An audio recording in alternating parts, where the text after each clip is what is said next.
emaciated. I want to bring in a former Minister of State at the Department of Finance here, now a member of the European Parliament, Brian Hayes.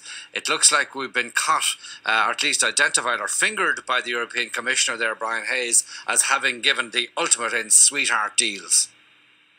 Well, this is a very serious decision, Sean, and I have no doubt that this will cause significant reputational damage to the country, and that's why I presume the government will immediately have to appeal this decision. I think some of the logic that is behind this decision, I haven't obviously read the full document, which is just now being produced, but some of the logic, in my view, is quite faulty. I mean, the essential argument is that we're being asked to collect tax that was generated from profits in other countries, ostensibly in the United States of America. Now, there is absolutely no doubt that the change of tax structures brought about by Michael Noonan in terms of these stateless branches and companies that were there has come to an end as a consequence of his decision. There's been a fundamental change to the law in the last number of years.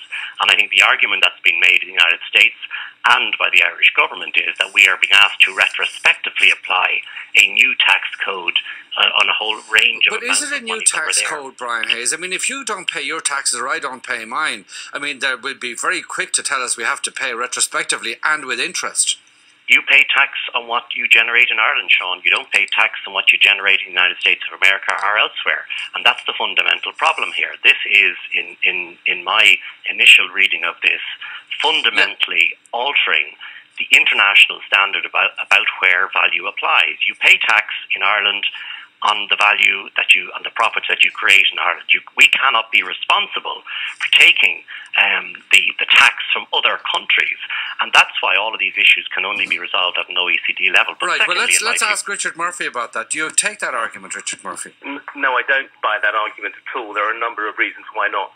Firstly, this arrangement was designed to make sure that tax was not paid in any other country as well. So you can't pretend that the tax should have been due in the UK, and therefore Ireland shouldn't be penalised, because the arrangement made sure that no tax was paid in the UK. So you can't use that argument. If you had been sure it was paid in the UK, you could use that argument, but you're not. You know it was not. But secondly, the deal was designed to make sure the tax was actually paid nowhere. If tax had been paid in full and properly in Ireland, I think there would have been some defence. But in practice, the structure was designed to make sure that, in effect, tax was not paid at all.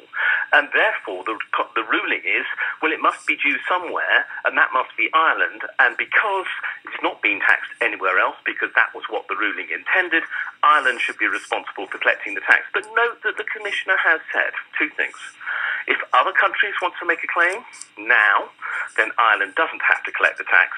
They can. And if Apple now wants to argue that it can send all the funds in question to the States to be taxed there, that is also a defence.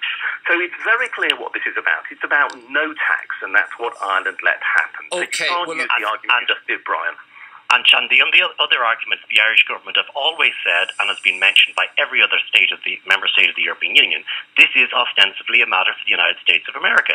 This no, is ostensibly, in the case of Apple, this could be resolved entirely by the U.S. Congress changing the way in which they allow repatriation and to allow this. No, Brian, that's not reasonable. In the Irish case, just let me have my point. In the Irish case, there was an issue around stateless companies. That was remedied. And the argument that has been made since then is, how can you retrospectively apply this bill over a period of time? It is no surprise, in my view, Sean, that most of the cases at this top level are being taken against small member states of the European Union, Belgium, the Netherlands, Luxembourg and Ireland, countries that have traditionally and certainly in the case of Ireland, had no industrial revolution, had since the 1960s got to open its doors towards inward investment. And now we're being asked in terms of the entire corporate tax structure in Europe, to take these cases on. I have no doubt that the government will want to appeal this decision, firstly, to ensure that the integrity of our revenue system is clear for all to see. You cannot have a retrospective effect in corporate tax law of the magnitude that has been applied. And the other argument I would make to this, which I think is important from the Irish Revenue's perspective, is we tax all monies generated in Ireland, profits generated in Ireland, where all of the changes that Michael Noon has brought about, abolishing the double Irish, making sure that stateless companies legislation was changed, changing the residency rules, that has happened in the last number of years. And that's right that it should happen. We're ahead of the OECD in this regard, and it's entirely right that those places are now in place in Irish law. Richard? I'm sorry, Brian, but I'm going to have to accuse you of using weasel words there. One of your key arguments was that this is a problem for the USA. What you were effectively saying in your first intervention was Ireland couldn't tax profits arising elsewhere, and then you say the US should have tax profits arising elsewhere. You can't have it both ways. This was not a US tax problem.